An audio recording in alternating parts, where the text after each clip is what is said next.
ఐదేళ్ల ఎదురుచూపుకి తెరపడింది. ఎందరో విద్యార్థులు ఎప్పుడా అని ఎదురు చూస్తున్న ఒక శుభపరిణామం ఆంధ్ర రాష్ట్రంలో నెలకొంది.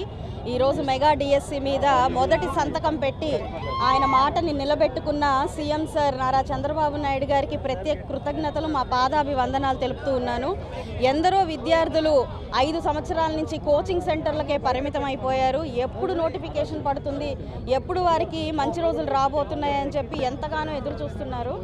సామాన్య ఒక విద్యార్థి ఇలా సిటీల్లో ఉంచి చుట్టుపక్కల గ్రామాల నుంచి వచ్చి సిటీల్లో రెంటులకు ఉంటూ కోచింగ్ సెంటర్లో ఫీజులు కట్టుకుంటూ కోచింగులు తీసుకుంటూ 5 ఏళ్ల నుంచి ఎప్పుడు వస్తుందో తెలియని ఒక పరిణామం గురించి ఎదురు చూస్తూ వారి టైంని, మనీని ఇప్పటిదాకా వెచ్చించి ఎంతో ఆవేదనకి గురయ్యి ఈరోజు ఉద్యోగాలు లేకుండా ప్రజా చైతన్య రథం, యువత చైతన్య రథం అనే పేరుతో బస్సు యాత్ర చేపట్టి ఊరూరున వారి ఆవేదన వ్యక్తం చేస్తూ గడిచిన 5 ఏళ్లలో జగన్మోహన్ రెడ్డి గారి ప్రభుత్వం వారికి, ఉద్యోగులకి, విద్యార్థులకి ఎంతటి ఆవేదనను మిగిల్చారో వాళ్ళు చెప్తూ మా దాకా వచ్చి కూడా మా దగ్గర కూడా ఎన్నో రకాలైన ఇబ్బందులు, వాడు పడిన ఇబ్బందులన్నింటినీ వాళ్ళు మాతో పంచుకోవడం జరిగింది.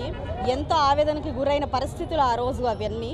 ఈరోజు వాటన్నిటికీ ముగింపు చెప్తూ వచ్చి రాగానే ముందు ఆయన మొదటి సంతకాన్ని చంద్రబాబు నాయుడు గారు డిఎస్సి మీద అన్న మాట ప్రకారమే పెట్టడం జరిగింది. అంటే రానున్న భావితరాల పట్ల ఆయనకున్న ప్రేమ, ఉద్యోగ కల్పన మీద ఆయనకున్న నమ్మకము, ఆకాంక్ష, ఆయన విజన్ మనం అర్థం చేసుకోవాల్సిన పరిస్థితి ఉంది. అలాగే రేపు ఎంప్లాయ్మెంట్ ఆఫీస్ దగ్గర మనకి ఇప్పటికే నోటిఫికేషన్ జారీ చేయడం జరిగింది. కాబట్టి ప్రతి ఒక్కరు, అర్హులైన ప్రతి ఒక్కరు కూడా అప్లై చేసుకొని చక్కగా మీరు అందరూ దానికి మీ ఎగ్జామ్స్ ఇచ్చి ఒక ఉన్నత ఉపాధ్యాయులుగా మీరు ఈ ఆంధ్ర రాష్ట్రంలో మెలగాలని, ప్రతి విద్యార్థి కూడా మీ సేవలను అందించాలని, భావితరాలకు ఉపయోగపడే ఉపాధ్యాయుల్లాగా మీరందరూ మీ బాధ్యతను నిర్వర్తించాలని కోరుకుంటున్నాను. ఇలాంటి ఒక అవకాశాన్ని మీరందరూ అందిపుచ్చుకోవాలి.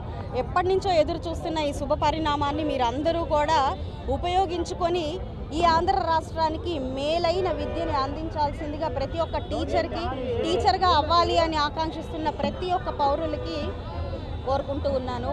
పడగొట్టడం, విడగొట్టడం, ప్రజల్ని అయోమయ స్థితిలో ఉంచడం తప్ప మరి ఏది చేతగాని గడిచిన 5 ఏళ్ల జగన్మోహన్ రెడ్డి ప్రభుత్వము ఈరోజు వచ్చి రాగానే మొదటి రోజే ఇలా ప్రజల కోసం, విద్యార్థుల కోసం, ఎంప్లాయీస్ కోసం ఆలోచిస్తున్న, పరితపిస్తున్న తెలుగుదేశము, కూటమి ప్రభుత్వము రెండిటికి ఎంతో వ్యత్యాసం ఉందని ప్రజలందరూ కూడా గమనించాలి.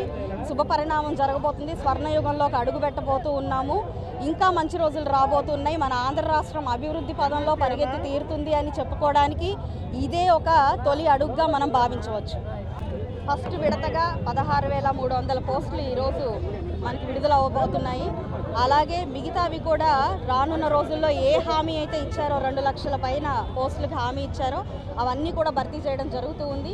వచ్చి రాగానే మొదటి రోజులోనే మీకు వారి గురించి ఆలోచించి ఇచ్చిన మాట కోసం ఎప్పుడు ముందుండే ఒక వ్యక్తిగా మనం ఆయనను గుర్తుంచుకోవాలి. మాట ఇచ్చాను, మడమ తిప్పాను అనే రీతిలో మనం ఇప్పుడు దాకా 5 ఏళ్ళు చూసాము.